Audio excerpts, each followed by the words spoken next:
अनंत काल से भगवान श्री कृष्ण की मुरली की धुन ने चराचर जगत को सम्मोहित किया है। वृंदावन की कुंज गलियों से लेकर यमुना के शीतल तट तक वो बांसुरी केवल एक वाद्य यंत्र नहीं बल्कि साक्षात प्रेम की पुकार थी। लेकिन इतिहास के पन्नों में एक ऐसा भावुक क्षण भी दर्ज है जब जगत के पालनहार ने अपनी सबसे प्रिय मुरली को हमेशा के लिए त्याग दिया। क्या आप जानते हैं कि वो अंतिम धुन किसके लिए थी और क्यों श्री कृष्ण ने उसे दोबारा कभी नहीं छुआ? ब्रज का स्वर्ण काल, जब कृष्ण वृंदावन में थे, उनकी मुरली के बिना सवेरा नहीं होता था। उसकी तान सुनकर गोपियां सुध बुध खो बैठती थीं, यमुना का पानी ठहर जाता था और गायें चरना भूल जाती थीं। राधा रानी के लिए तो ये मुरली कृष्ण का ही दूसरा रूप थी। लेकिन समय का पहिया घूमा और अधर्म के नाश के लिए कृष्ण को ब्रज छोड़कर मथुरा जाना पड़ा। प्रस्थान के समय कृष्ण ने अपनी मुरली राधा को सौंप दी और वचन दिया कि वे लौटेंगे, पर राजधर्म, युद्ध और द्वारका के निर्माण ने उन्हें इतना व्यस्त कर दिया कि वे फिर कभी उस रूप में लौट न सके।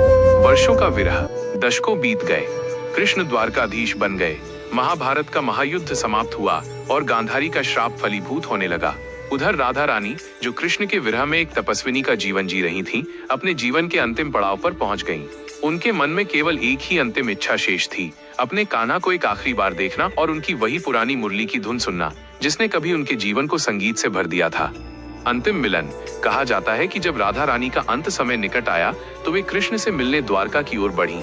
कृष्ण, जो अंतर्यामी है, अपनी प्रिय राधा की पुकार समझ गए और उनसे मिलने एक एकांत वन में पहुंचे।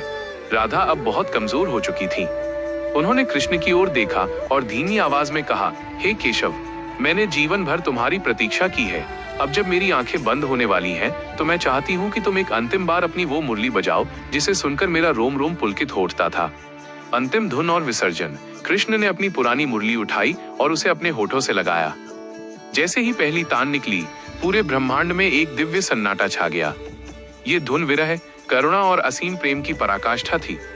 राधा रानी कृष्ण की गोद में सिर रखकर उस संगीत में डूबती रहीं। जैसे जैसे संगीत की लय बढ़ी, राधा की आत्मा धीरे धीरे कृष्ण की शाश्वत चेतना में विलीन होने लगी। मुरली का त्याग।